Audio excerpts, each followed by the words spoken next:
Welcome to the back room. I'm Andy Ostroy.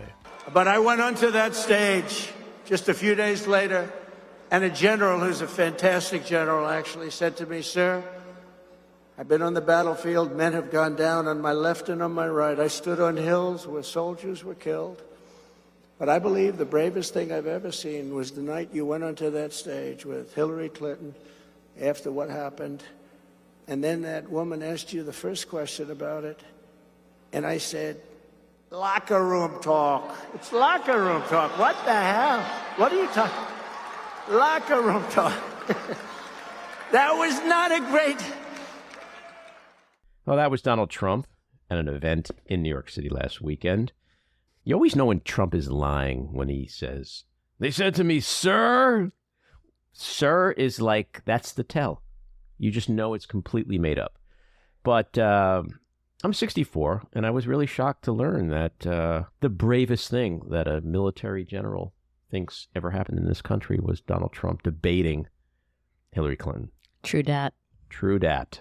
I mean, there's no more brave an act than debating a woman on a stage. I mean, why are we even talking still about the guys who stormed the beaches of Normandy when Donald Trump debated Hillary Clinton? There should be a holiday for Donald Trump, like Donald Trump Debate Day. Forget Memorial Day, Veterans Day, Trump Debate Day. Well, if he gets elected, there will be, it'll be January 6th. Yeah. It'll be Trump Day. We could have statues made of him and Hillary on stage. Ooh. Yeah, like him standing like a foot behind her. Remember when he used to Yes. stalk her on the stage? Like she should have just turned around and said, "Get the fuck away from me." Anyway, we're going to talk with Elie Honig shortly about all things Donald Trump. It was a very busy judicial week for Trump and also for his little mini-me, Rudy Giuliani. But first, let me thank you for tuning in today. We appreciate you listening, and we'd love to hear your comments. So email us at backroomandy@gmail.com and or post on our social media, and we'll read some feedback next time. And if you like the podcast, please follow or subscribe, and you'll be notified every time we post a new episode. So here's some feedback we received this week. On our conversation with Congressman Richie Torres, Jill Kaplan writes, "Just finished listening to the Richie Torres interview. Thought it was great. Wished it was longer. As a middle-aged Jewish girl originally from the Bronx, I know the ties between the black and Jewish community run deep." Marcella writes, "Great conversation. I really admire his clarity and composure." Karen Schnellwar writes, he's absolutely amazing. Our Dean Phillips conversation got some feedback. Tony Feely writes, "My husband and I are elderly and are two of those independents that Dean Phillips is talking about, who voted for Biden last time and are not going with Biden again this time. I think it is time for Joe to pass the torch to a younger generation." Zach Gibson writes, "But why Dean? I keep seeing him talk about how Biden isn't the answer. Okay, then why is Dean the answer?" Zach, did you listen to the episode? You responded to the episode. I think Congressman Phillips did a pretty good job explaining why he's running and what he thinks about Biden. And whether or not I agree with it, I think he did a great job. Anyway, let's get to our two big things. First of which, the impeachment inquiry to bring down the Biden crime family. Oh, Joe Biden, all the crimes he's committed. Let's see. Let's count them. There's... But what about... Nah, he didn't commit any crime. I mean, he's a brilliant criminal mind. This is the true reason he rides Amtrak all the time. It's so that he can't get, the police on top of him with wiretaps. Yeah. He does all of his meetings on Amtrak. Yeah, and look, the other thing, too, is he really is a genius because he was afraid that the Justice Department was going to come after his son, Hunter, and indict him. So he indicted him to protect him. That's the theory circulating in Republican circles right now, that Biden and the Democrats indicted Hunter to protect him. It seems perfectly reasonable coming from a party that, started with the John Birch Society and now we're at Pizzagate. So why not? I mean, when you listen to them talk, it's like, are they stupid? Do they think their constituents are stupid? Bing. Both? Yes. But honestly, I saw that yesterday and it's like, I think Comer said it. And I was like, really? They indicted him to protect him. That makes no sense. It makes absolutely no sense. But if you say it enough times, It's true. It's true. And you watch these guys like Jim Jordan. He's so excited. He took his jacket off. That's all I can say. And none of them have any answers. Like I've seen interviews with Nancy Mace. I've seen interviews with Jordan. I've seen interviews with Comer. Interviews with Grassley. You ask them a question, like, what is the evidence? What evidence do you have? And they're like, well, we're hoping this inquiry is going to uncover the... No, that's not how it works. It's not, you don't like a solution in search of the problem. That's what's happening here. It's like, what did Jamie Raskin say? Most crimes are whodunits. This is a what is it? Exactly. And so the vote for the impeachment inquiry went straight down party lines. All Democrats voted against it. All Republicans voted for it. There's no evidence of anything. I mean, they've been at this for 11 months, and certainly no evidence of high crimes and misdemeanors, which is what impeachment grounds are supposed to be. But this is the age we're living in, toxic tribalism, where something as so precious and delicate as impeachment, which the founding fathers intended to be reserved for the highest crimes and misdemeanors, is now used as just a political weapon. It's Benghazi 2.0. It's simply a distraction to diminish voter intensity on Biden. And unfortunately, I think it may work. Mm-hmm. And they're saying the quiet parts out loud. I don't know if you caught this guy, Congressman Troy Nehls. He was walking away from the Capitol yesterday, and a reporter said, "What are you hoping to gain from an impeachment inquiry?" And he turns around and he laughs and he goes, "All I can say is Trump 24, baby." Yep. Literally. Yep. This is what he said. We'll give him points for being honest. Yes. Agree. This is also where we are today, where the three of us, bleeding heart liberals, sitting in a room going, the man was honest. Got to give him points for honesty. It doesn't happen very often. No, it doesn't. James Comer made Freud so proud yesterday when he let the slip of the century out. He was like, this has been the most transparent political, congressional investigation since I've been in Congress. Interesting. They want this because it just gives them better legal standing to demand all the documents and all the shit they want from the White House. They now have cover. They have legal cover to be bigger douchebags. I mean, that's really all it is. But this is not making swing voters happy. All the polling and man on the street interviews, moderate Republicans, independents are like, it's just more of the same shit we don't want. I always say a year in politics is a lifetime, and there's so much that's going to be taking place in the next 12 months. But when you think about abortion, what's going on in Texas, you think about this impeachment inquiry and all the other crap that the Republicans have done and are continuing to do in the House, it's hard to imagine how they're going to gain any traction. Putting aside Trump, because he's an anomaly, we can debate for hours whether he's going to get the nomination and or win. But with Republicans, in terms of capturing the Senate, keeping the House, getting a bigger majority in the House, how would that even ever happen, given they're literally just shooting themselves in the foot every day? I mean, I wish we had 12 months, but really we actually have about 10 months. And the polls aren't looking great right now. And I know they're a snapshot in time, but that time is fast approaching. Yeah, well, just on the way into the studio this morning, I was listening to, I don't know, CNN or MSNBC or OAN. I can't remember. I just... They're all the same. They're all the same.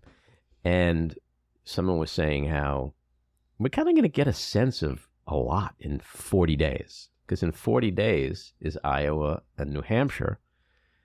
And if Trump, as predicted, wins both of those handily, it's pretty much over for the Republicans.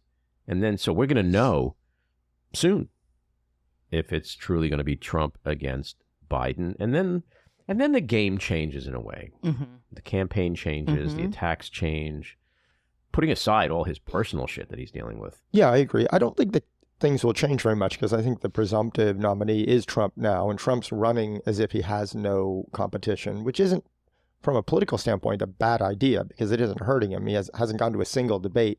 And by the, I don't know, what are we up to, the third or fourth Republican debate? I don't think anyone in this room watched the last two more than 5 minutes. The last one was great. I think the rent's too damn high guy, he was awesome. He killed. He totally killed. What I also heard was John King on CNN interviewing some Iowa caucusers who previously voted for Trump, who are now really tired of Trump and the toxicity. So you never know. I mean, you never know. You never know. And I'm of two minds. I think I'm more afraid if Nikki Haley somehow ekes it out, that'll energize the Republicans to actually come out and vote for congressional folks. That would be scary. I don't think Trump will energize his base the same way on the down ballot in 2024. Yeah, I agree with that. And I think the next 40 days for Nikki Haley could be incredible, you know? But there's a problem there with consolidation. We've been talking about it on this podcast since we started, that as long as there's 25 people in the race, the numbers work for Trump. They don't work for the others. Mm-hmm. But if Christie drops out and DeSantis drops out, but none of these people are going to drop out before Iowa and New Hampshire. So Vivek. People who run for president don't have small egos. So we're going to save some of our most of our Trump talk for Elie Honig. So why don't we get to our winners and losers? My loser, the U.S.'s largest credit union. Black applicants to Naval Federal were more than twice as likely to be denied as white applicants, even when more than a dozen different variables, including income, were the same. My winner, a possible Democratic House majority. Top court clears path for Democrats to redraw House map in New York. The ruling could allow Democrats to tilt anywhere from 2 to 6 GOP-held seats leftward. My winner are mother and daughter election workers Ruby and Shay, because they're about to completely bankrupt Rudy Giuliani. My loser is actually Google. They lost a major antitrust lawsuit from Epic Games, and I think this is an enormous story because it could affect Apple in the future, and it definitely is going to affect Google. Well, Matty clearly was in my head because he stole my winner. I agree. Ruby Freeman, Shay Moss are about to have a fucking truck backed up to both of their houses with some serious Rudy Giuliani money. My loser, Texas Attorney General Ken Paxton, who continues to be hell-bent on criminalizing abortion care. This brings us to our weekly rant.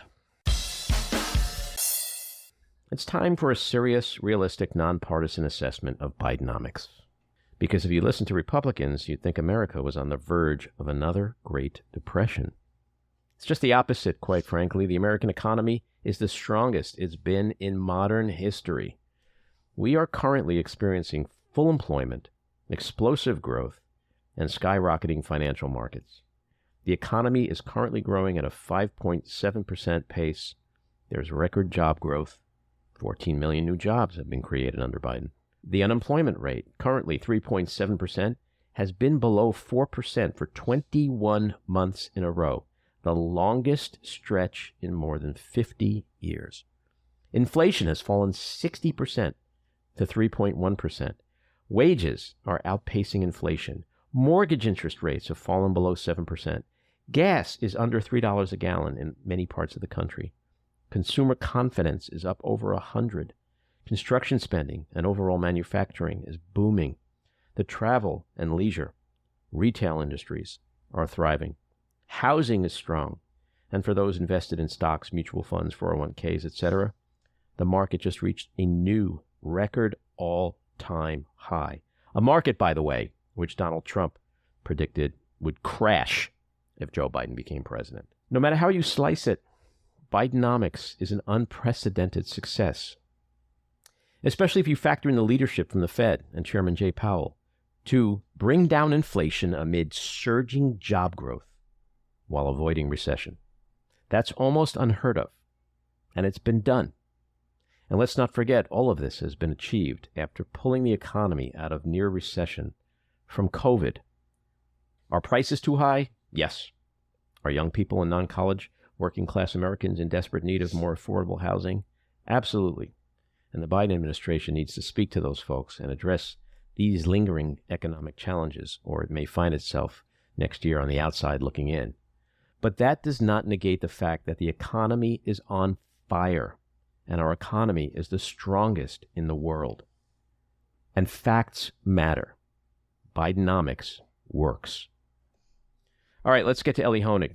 Elie is an attorney and CNN senior legal analyst and the best-selling author of Hatchet Man and the recently released Untouchable, How Powerful People Get Away With It. He's a former assistant United States attorney for the Southern District of New York, and Elie also hosts podcasts and writes for CAFE and Vox Media. Elie, welcome to the back room. Great to be with you, Andy. Always fun to talk to you. You know, so much has happened just in this week, which is usually sort of like a semi-vacation coming up on vacation week. I'll give you a little like CNN behind the scenes here. So for the New Year's Day show, the morning show, 6 to 9 a.m., January 1st, they sometimes will pre-tape some of those segments because, you know, it's hard to get people up that early on New Year's Day. So they had me doing a couple segments on like look ahead to year 2024 in legal news, you know, with the magic wall. So we taped them earlier this week. And like 2 days later, we were like, we have to redo these because the entire landscape sort of changed. All the scheduling, all that stuff changed like within 2 days. So I know we're going to retape them. It's moving like a speeding train.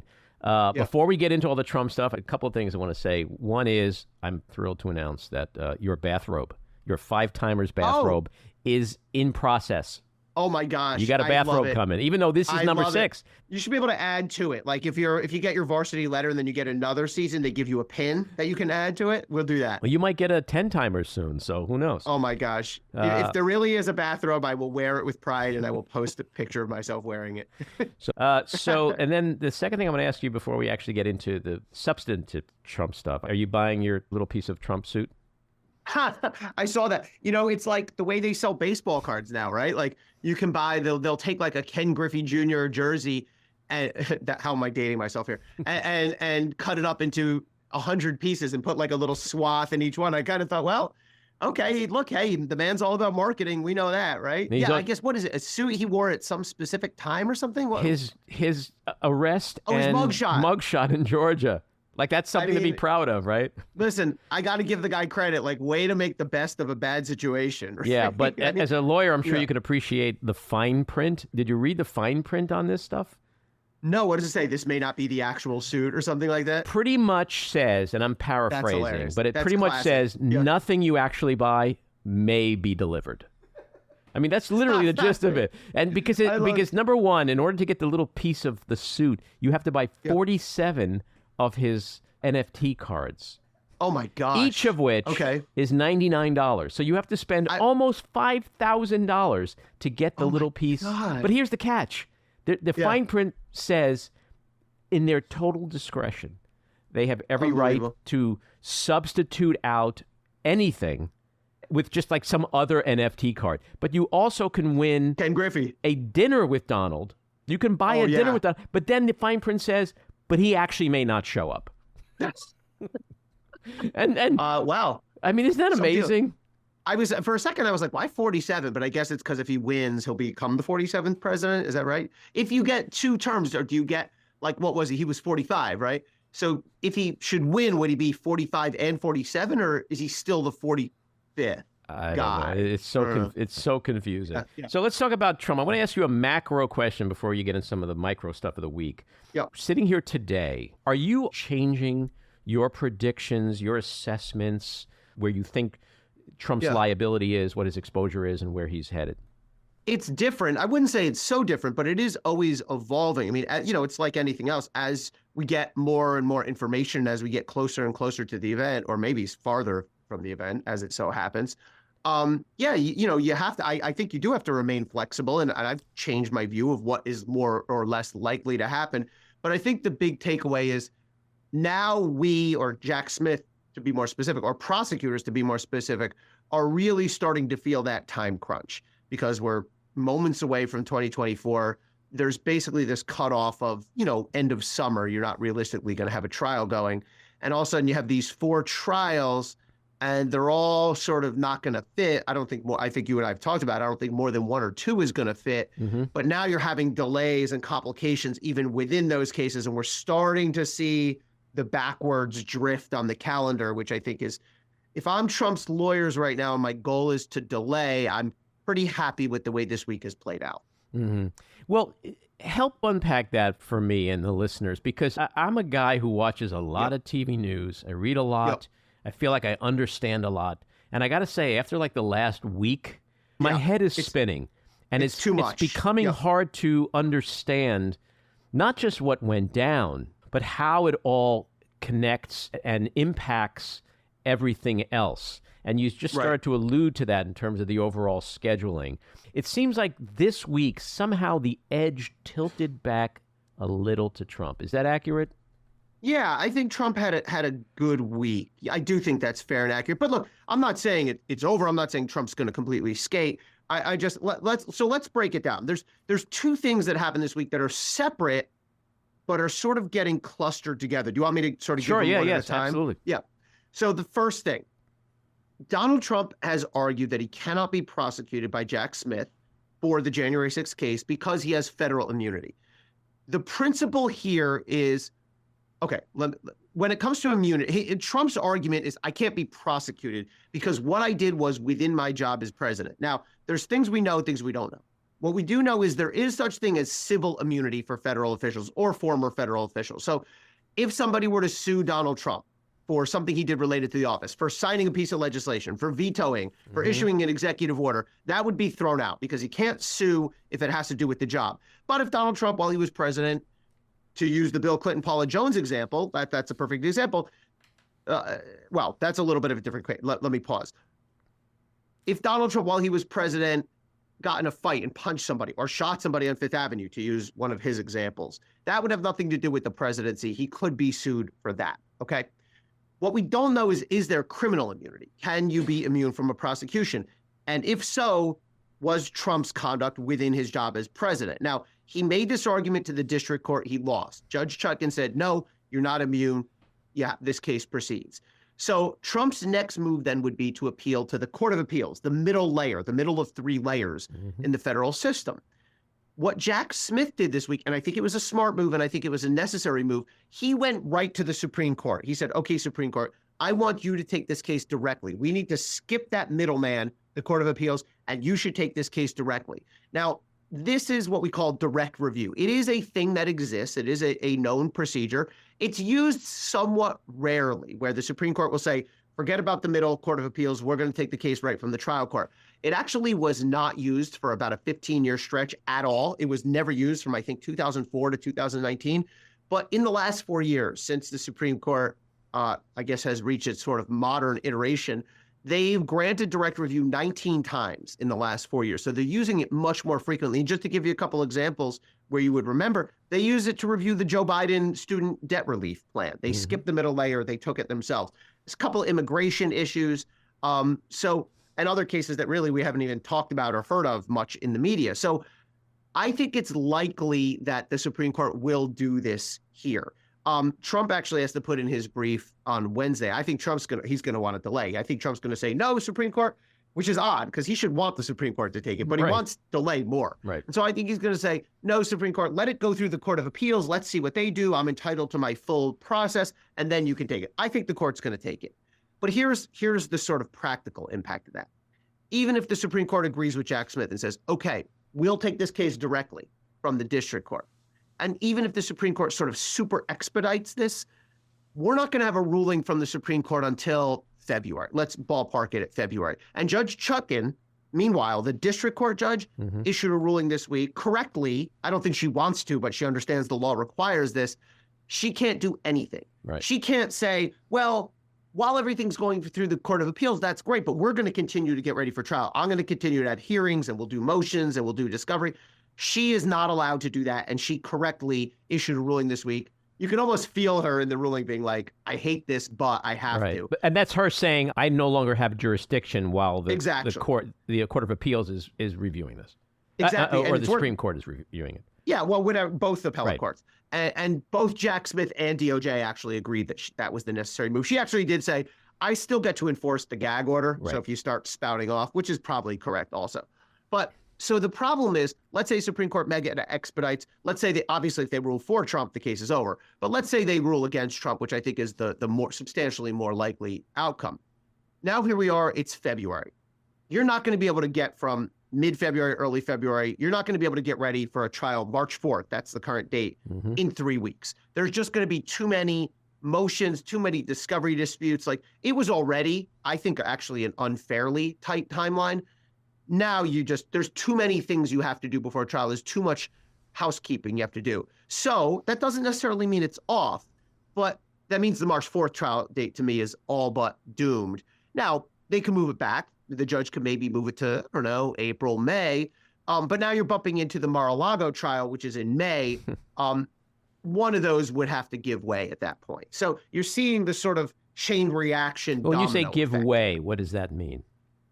Judges and prosecutors coordinate on. There's nothing wrong with it. So like if you have conflicted, and we already have this situation because Jack Smith's case is scheduled for March. So is Alvin Bragg's hush money case later in March. Somebody's going to have to give here. And so judges will call each other. Prosecutors will say, Your Honor, we have this same defendant. He has 2 trials that are going to overlap. We suggest this one should go first. Judges will call each other and go, hey, we got the same defendant. Looks like our trials are either overlapping or on top of right next to each other. Usually the feds get precedence. Usually states will go ahead, you guys do it first. Alvin Bragg has actually signaled publicly, as has the judge in that case, that they will yield to the feds. So just about a delay. That's really all it means. Yeah, about a schedule. It's a scheduling thing. Yeah. So you mentioned before that, in your opinion, it was a smart move by Jack Smith to make this request to the Supreme Court. Why is that? If his goal is to try this case before the election, which it obviously is, because the alternative is let it go through the normal process. This would take, that could take a year. If nothing's expedited, in a normal case, Trump would next go to the Court of Appeals. The time it takes to set a schedule for both sides to do their briefs, for the case to be argued, and then the judges to issue a decision, minimum 4 or 6 months. And then if Trump loses that, he can ask for what's called en banc review. It's like a Latin, I don't know if it's French or Latin or whatever. The full meaning, right, they would probably deny that, but they could grant that. But that would take another couple weeks at least to go through that. And then you're in the Supreme Court, which again, if not expedited, would take many, many more months. If Jack Smith didn't do this, this case would be held up. Even if they expedited it, you'd be held up till the summer at least. So I think it's Jack Smith's only real chance to keep this case on track for anything like a viable mid to late spring trial date. And you mentioned before something interesting, which I think is the essence of the entire Trump defense from the get-go, which is delay. And I know you're not a psychiatrist or you don't have a crystal ball, and it's hard to get in the minds of the heads of the Supreme Court justices.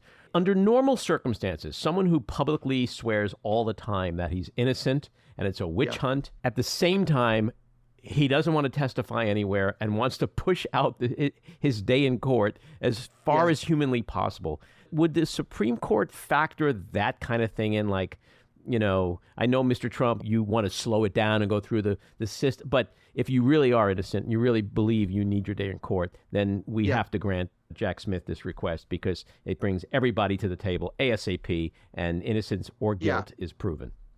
I think the Supreme Court is obviously cognizant of the election date, and I think they will understand that that's the reason why there's some need for timely resolution. Certainly the 3 liberal justices will be more than on board with that, but I think they understand the sort of bigger picture here. But I will say, I do want to push back a little bit. I think we need to be a little careful about reflexively like eye rolling every time, saying, oh, all Trump wants to do is delay. Of course he does.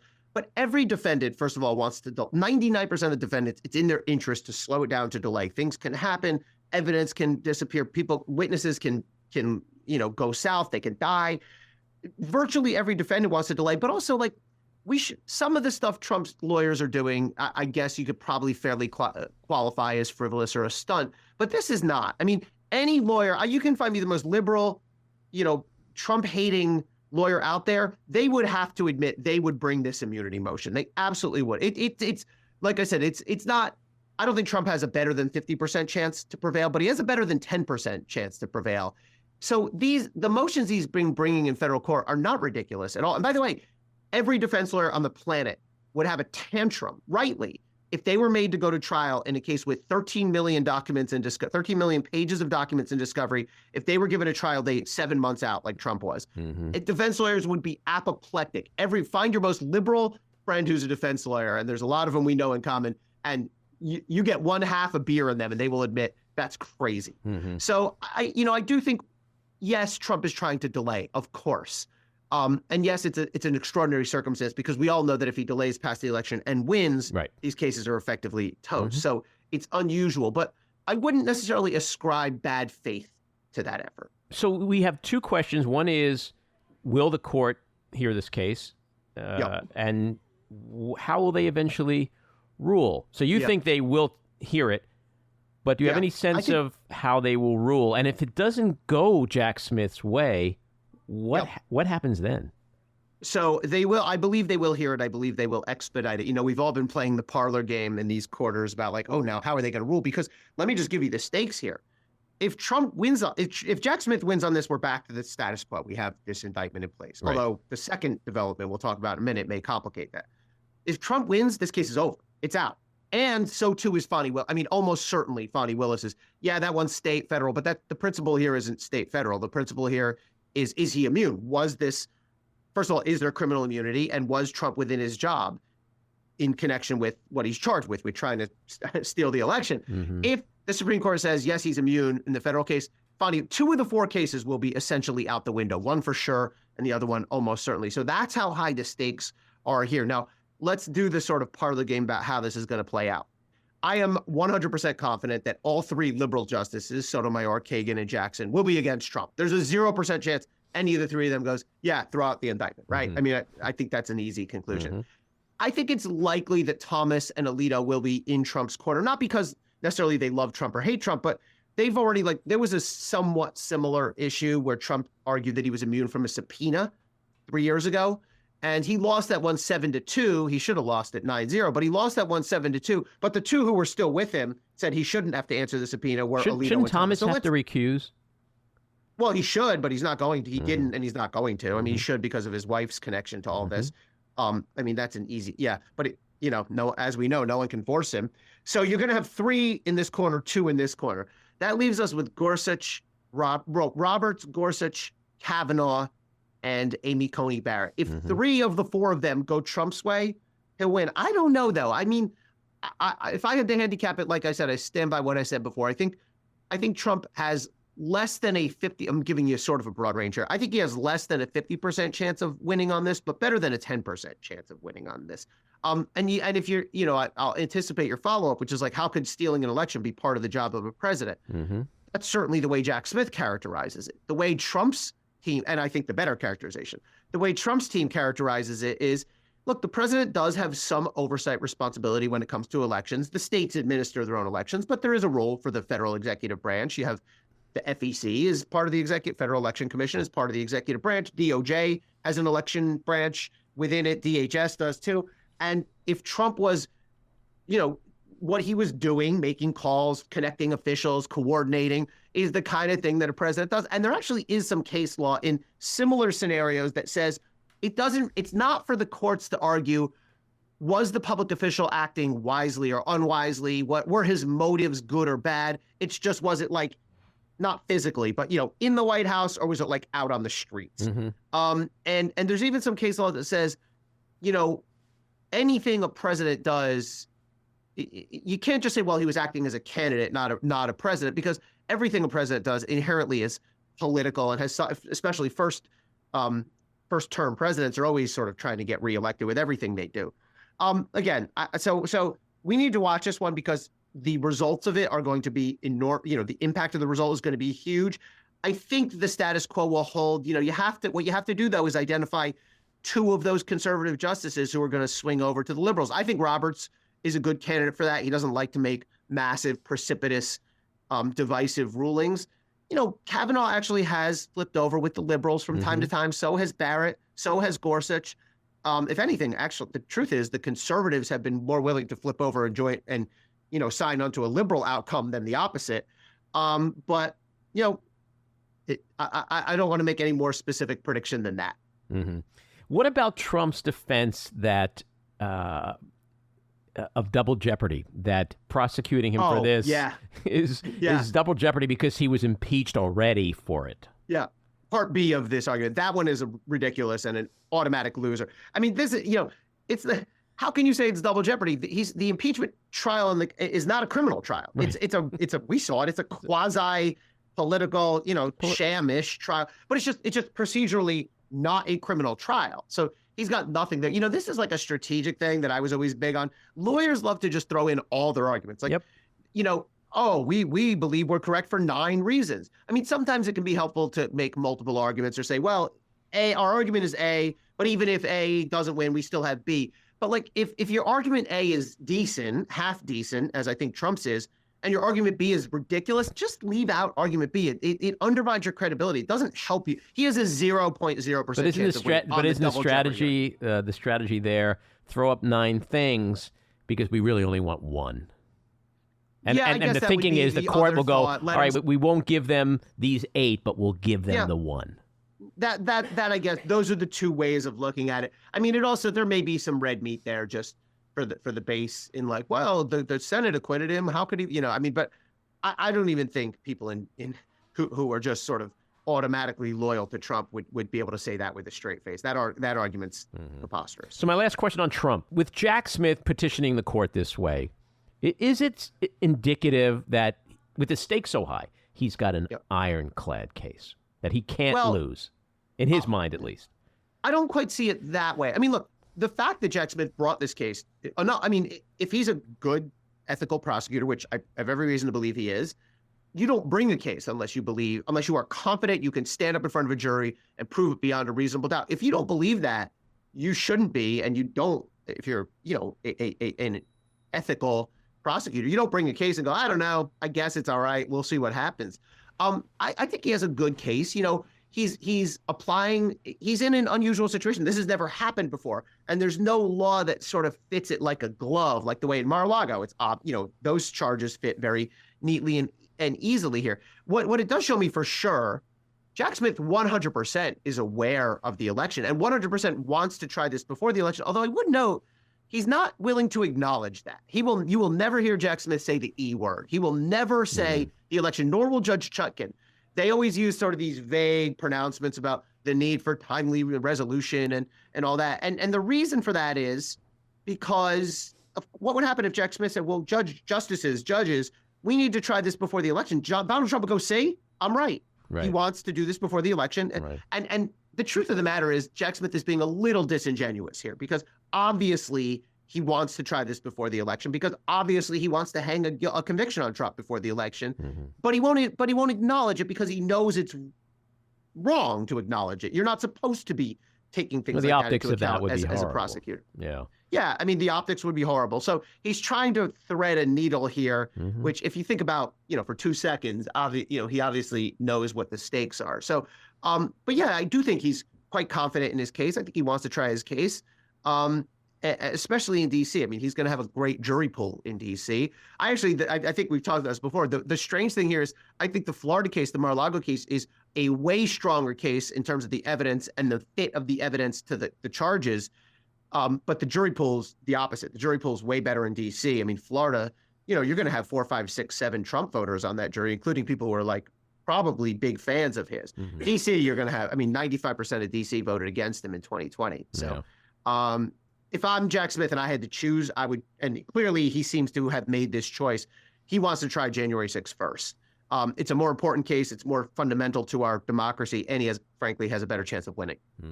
So as we sit here, we're literally on Rudy watch in the defamation trial. Ruby Freeman and Shay Moss have trucks that have been backed up to their homes waiting to unload. What do you think is going to come out of those trucks? The sad reality is probably a big number on paper, but not a lot of dollar bills because Rudy just doesn't. He's going to owe so many people so much. He already his lawyer or former lawyer is already suing him for fees. I mean, this is going to be. I feel confident saying this will be an 8-figure verdict in over $10 million when you add it all up. Rudy already owes his lawyer not millions of dollars, but some amount. He's got pending civil suits from Dominion and Smartmatic. One of them seeking $1.3 billion. Like the problem is. His assets are just going to be complete. Everyone's going to have to share whatever little assets he has. One thing, by the way, people go, oh, he could just declare bankruptcy. He could declare bankruptcy, but that does not get rid of this kind of debt. You cannot discharge a judgment from a court case if it involves an intentional tort. Defamation is it's not negligence, it's intentional. So theoretically, it can't make, but I don't think Ms. Freeman and Ms. Moss, I'm playing a little bit of amateur psychologist here. I don't think they're in this to get rich. I think they're in this to make a stand for themselves and to make a point. And I think they will do that with this verdict. I was going to ask you about that. What will be the ultimate lesson to be learned here? Not so much for Rudy. Yeah.